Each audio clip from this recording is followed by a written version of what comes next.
Welcome to Islamic Life Coach School Podcast.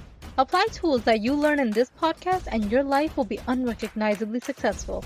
Now your host, Dr. Kamal Akhtar. Hello everyone. Peace and blessings be upon all of you. We have previously discussed accountability in podcast number 40. In that episode, we talked about where does accountability start, and we identified that repeating self-deprecating thoughts is an action that Allah subhanahu wa ta'ala will hold us accountable for. That is a fascinating episode in itself, and go back and listen to it if you haven't already. But today's topic is independent of that, but it has a similar name, so I titled it Accountability 2.0. Today I want to talk about accountability like we most commonly think of it as today. And the way we think of it today is in terms of an accountability partner, where we want to assign the responsibility of us following through to our actions to somebody else. A workout partner holds you accountable for working out 3 times a week. A sister from halaqah holds you responsible for taking daily tajweed lessons. Your best friend holds you accountable for not spending $300 at Sephora again when you said you didn't need anything. For my international listeners, Sephora is a high-end makeup store. Speaking of international listeners, alhamdulillah, I have a lot of them. That came as a pleasant surprise. I have listeners in France, Maldives, Poland, Australia, Ethiopia, and of course, the Western countries. But it's always good to see how far-reaching the message of this podcast is. Alhamdulillah. So coming back to the topic, we put accountability outside of us, and it becomes a vague, nebulous idea. And if you're here, taking time to listen to this, pay undivided attention. Because if you're interested in accountability and you want to learn how to do it right, then you will benefit much more if you pay attention and make it practical. Quiet down the distractions and make this learning an active process. We think of accountability as something we get from somebody else from outside of us. Big mistake. What we end up doing is we create accountability partners. We create accountability groups. That way we can follow up on what is it that we actually started to do. The premise is that we think other people's suggestions, their support, or even their judgment keeps us going. It keeps us taking action. But in reality, it is our thoughts that keep us going. It is our thoughts that keep us taking actions. If we say to ourselves, if someone followed up with me, it will definitely be easy for me to deliver on my promise. What we're actually doing is that we're thinking our accountability is now easier. If someone holds us responsible for exercising 4 times a week and we actually do it, we have created more evidence for ourselves that we did this because we were being held responsible. When in reality, it has been your thoughts all along. Your thoughts went from, I want to work out for my health and my fitness, to, I want to work out so that I can tell the other person I did it. What somebody else says or does to hold you accountable is your circumstance. It does not affect you in any way until you have thoughts about it. So think of CTFAR. Circumstances, thoughts, feelings, actions, and results. Circumstances are outside of you. The way you generate your result is through your thoughts. Someone outside of you holding you accountable is your circumstance. Accountability always comes from your thoughts. Depending on what your brain is offering you that day, the outside accountability might or might not work. If I'm holding my business partner accountable so she signs off on her charts on time, she still has the option of not doing it at all. That's because I am her circumstance. If she creates a result of completed charts, that came from her own thoughts. When it comes to waking up early, you want a reliable alarm clock because the track record is that you waking up for Fajr is questionable. You're giving your accountability to the alarm clock. By the way, nothing wrong with that. I use alarm clocks too. And there are some really annoying alarm clocks out there, I might add. There's the one that flies and then you have to catch it to shut it off. And the one where you have to solve a really complex math problem for it to turn off. My husband did not appreciate that one. There's also one that's on wheels, so you have to run after it. And then there's the puzzle alarm clock. Sometimes it becomes important for us to rely on these types of methods. But in accountability, your thoughts are always the intermediary. The alarm clock is the circumstance. Depending on how heavy of a sleeper you are, you will need a proportionately obnoxious alarm clock to wake you up. Also, actions related to false pleasures. the one with high dopamine reward, are a no-brainer. They bring immediate pleasure. Very easy to engage in a lot of these activities. Accountability is important when you're trying to reach your higher purpose goals because it takes grit and dedication. This is where the dopamine reward is delayed, rather than a hit of dopamine like you get from processed carbs or sugars or watching a movie, or immediate gratification of buying something you didn't actually need. Goals and desires that come from our higher self require high accountability. These actions have the slowest, most delayed dopamine response. In these cases, you will need to rely on your thoughts to continue to manufacture the motivation you need for your actions. You can use an accountability partner, but the intermediary are always your thoughts. Your accountability partner is your circumstance. She has no control over your results. You are welcome to continue to use her as help, but always keep the power within yourself. Always understand that your thoughts are helping you take the action, not the other person. So most commonly, the way we end up doing this wrong is when we are completely dependent on the outside person for holding us responsible. What we're essentially doing is that we're holding them in more integrity than we're holding ourselves. We are treating ourselves as a second-class citizen. We are ignoring what our brain has to say about finishing the paper before going to the party on Saturday. Instead, we're assigning this responsibility to our best friend. We tell her, "You better text us on Friday to make sure we finish the paper." When in reality, your friend and the reminder text from your friend is a neutral circumstance. They do not cause a result of a finished written paper, your thoughts do. But what does end up happening in this false notion of accountability is that it tends to create an escape mechanism for you. In this case, if you didn't follow through to your commitment of finishing the paper, then you can say, "Oh, it was because of her. It was because of my accountability partner." Your brain does not like it when you don't follow through to what you said you will do, so it finds somebody else to blame. The point here is, if you are using an accountability partner, make sure you are not using them as a scapegoat. The simplest solution to all of this is to be clear about what you will do and then just do it. The brain will throw tantrums. The brain will justify doing everything else but what you said you will do. Just recognize that it is your lower brain. Understand that that's its responsibility. You can even say, "I understand, brain, you're offering me very tempting choices, but I'm holding myself responsible. I am following through to what I said is important in my life." And this process of self-accountability is rather messy, you guys. It is not like you listen to this podcast and tomorrow morning you're going to wake up 100% accountable for all your plans. You're going to make mistakes. You're going to do things wrong. There are going to be times where you're not going to follow through to what you said you will do. That does not mean you cannot hold yourself accountable. It does not mean you're inherently bad at accountability. It just means that you have room to improve. You might have learned something from this mistake and you have ongoing work to do. You can hold your friend responsible to follow up on if you prayed your 5 prayers. You can totally use that support. But just know that it is a secondary safety mechanism. The first safety net is always you. If you said you were going to do 5 prayers and you didn't follow through, find out what thoughts caused that result. Continue to keep yourself in integrity.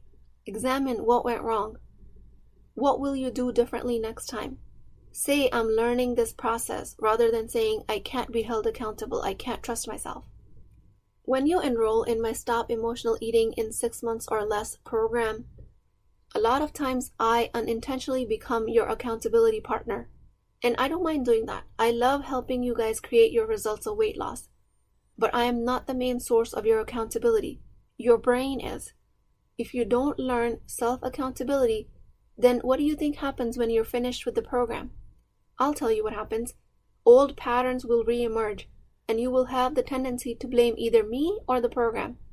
Which again, your prerogative, your life. You're allowed to do that. But you're not hurting me when you blame me. I mean, believe me, it doesn't affect me one bit. But it does hurt you as a client. I believe what I teach about emotional eating, about how to change your relationship with food, which eventually leads to healthy weight loss, I believe that program is extremely strong and completely unique. And I work side by side with you to strengthen that self-accountability muscle of yours. But your results will always remain yours to generate. Most of the time in our accountability models, our thoughts are not generating, and that results in a lot of inaction. A whole bunch of inaction as a result of very low vibrational emotional energy. We feel blocked, stagnant, because we're thinking low quality thoughts. The active learning here is to think high quality thoughts, ones that generate enough emotional energy that can fuel your goals. A lot of times clients will tell me, I need to be held accountable. I need somebody to hold me responsible. Again, there's nothing wrong with that, but don't do it out of proper order. Put yourself ahead in order of accountability. If you're able to identify what thought is it that you're thinking that is fueling your inaction, then you can take responsibility for all of your inactions. So then you can actually change them to something that helps you take action. And you will see that gaining enough clarity around thoughts and feelings, you will blow your own mind as to how much you actually follow through with your promises. Also find out, what is the accountability feeling in your body? Is it pressure? Is it excitement? Is it indifference? Is it feeling neutral? Because each feeling will result in a completely different action and a completely different result. Undue pressure as a fuel for accountability will burn you out quickly. This is why sometimes you feel so energetic to get something done, but that energy quickly fizzles out. You start organizing your house or your workflow with your team, but 3 days into the process, you're completely out of steam because the thoughts that generated that steam then are not cutting it now. You will have to change these thoughts time and time again. You will have to be creative with the process. If one thought gave you enough emotional fuel to take action for a week or two, you might need to adopt a different thought for the next week to generate the same result. There's nothing wrong with that. It's not like you're lying to yourself. You're just thinking what's serving you in that moment. This is quite natural. The same thoughts that get me out of bed one morning are not the same ones that get me out of bed the next morning. Thoughts that hold me accountable for my 5 prayers might be different each time. What are the thoughts that create sustainable accountability for you? They might be different from day to day, and that's okay. You do not need anyone's permission to believe things that serve you every day. Accountability is always up to you. Make sure if you're arranging for an accountability partner, you're not looking for a scapegoat. The one and only person you need to hold you accountable is you. That is your higher sage self. If you give this duty to somebody else, just be cognizant that you're not doing this to escape the discomfort of failing and then blaming someone else. Accountability is created by your thoughts. A group, a friend, or a program does not create it. Those are all circumstances. In my Stop Emotional Eating program, the instructions that come with it are your circumstance. Some of my clients will feel motivated, some of them will feel excited, some feel pressured or deflated. Some might even feel like it's an obligation and thus feel resentment. Each of these feelings will create a completely different result. If you have a predominantly victim mentality, your thoughts might be, every program I sign up for fails me. If you have a tendency to over-rationalize things, then your thoughts might be, this person is not educated enough to teach me. If you have an overachieving type, then your goals might move further away every time you reach them, never really letting you enjoy the satisfaction that your accountability created. All of these thoughts are coming from what we collectively call the ego, the lower self. All human beings have it. To live a life void of these deprecating thoughts will make us non-human. I'm not saying it will make us inhuman, but it will make us something other than human species. Because collectively as human species, we are born with this ego, this nafs, that is a part of our design. So we cannot completely kill it off. It is included with what it means to be human. One of our imams from our local mosque, Imam Ahmed Derek Pete, he is teaching a phenomenal class called Islamic Worldview and Cognitive Frame. It's a tarbiyah self-development class, and he explained a concept in tasawwuf called extinction. So here, let me take a couple of minutes to explain what is tasawwuf and what is extinction. Tasawwuf is a journey from going to Islam, which are the actions we take as Muslims, to Iman, which is the belief system behind these actions, to Ihsan, which is the constant striving for Allah subhanahu wa ta'ala. The science of tasawwuf is about your journey of self-improvement. This term got a bad reputation because of a handful of individuals who claim to be spiritual leaders without knowing the basics of Islam or Iman. And I'm not saying I'm an expert at either of these. I'm saying if you have objections to this Sufi concept of tasawwuf, the reason might be that some people have twisted this concept so that they can use it to take, quote-unquote, a spiritual trip, as our Imam called it. And they do that without having a sound foundation of Islam or Iman. So for the reasons of this podcast, if this objection is coming up for you, please continue to investigate this line of thinking and keep an open mind about it. So going back to the concept in tasawwuf called extinction, that refers to the self-improvement journey where a part of your ego that we described dies off, and as a result you become enhanced as a human being. When you are practicing self-accountability, you have to overcome the obstacles that your ego presents. You have to become really good at recognizing the language of your ego that keeps you from reaching your goals. That language that keeps presenting obstacles, that keeps you blaming others, that keeps you acting like a victim of your past. And during this process of developing self-accountability, these parts of your ego will lose their strength and die. Because you will not be fueling them with your thoughts anymore. You will be concentrating on better quality thoughts. This way you become better as a human, as a Muslim, and as a mu'min, inshallah. By engaging in this method of increasing your own accountability, you will develop an extremely respectful relationship with yourself. That is your true integrity. That is true uprightness.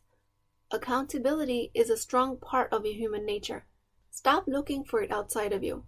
Take your own spiritual journey, modify and upgrade your thinking, and hold yourself accountable. You will undergo a part of ego extinction that your life will become unrecognizable. Inshallah. We are doing it all wrong when we're asking for other people to hold us accountable. On the day of judgment, only you will be questioned. Not your workout buddy, not your study group, not your entrepreneurship incubator group, not your teacher, not your spouse, not your halakha group, not even your alarm clock.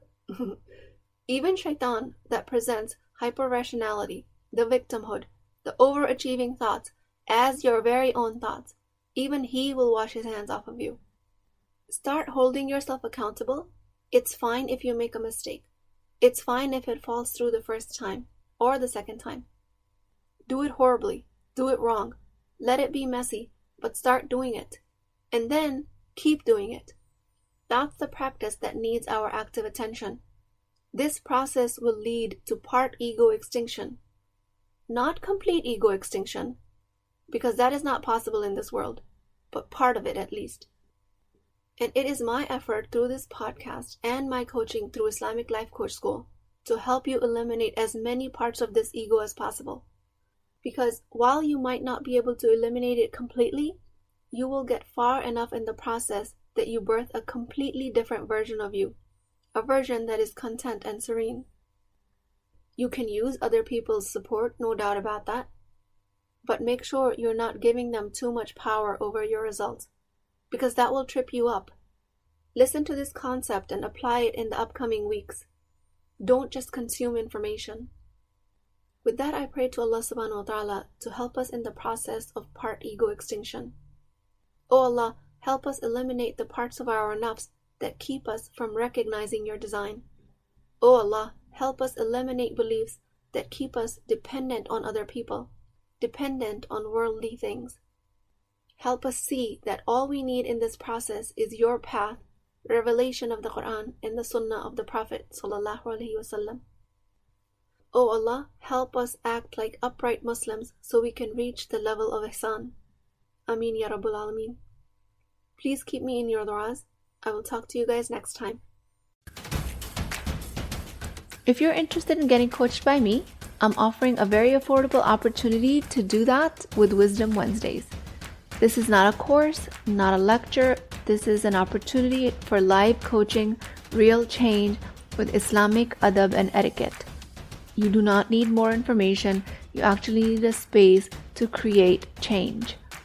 At $19.99 a month, which is the price of takeout dinner, you as a Muslim woman will create confidence, intimacy, and connection without shame or fear of judgment, because your privacy is my highest priority. So join at www.islamiclifecoachschool.com. Resources, Wisdom Wednesdays. I'll see you inside, inshallah.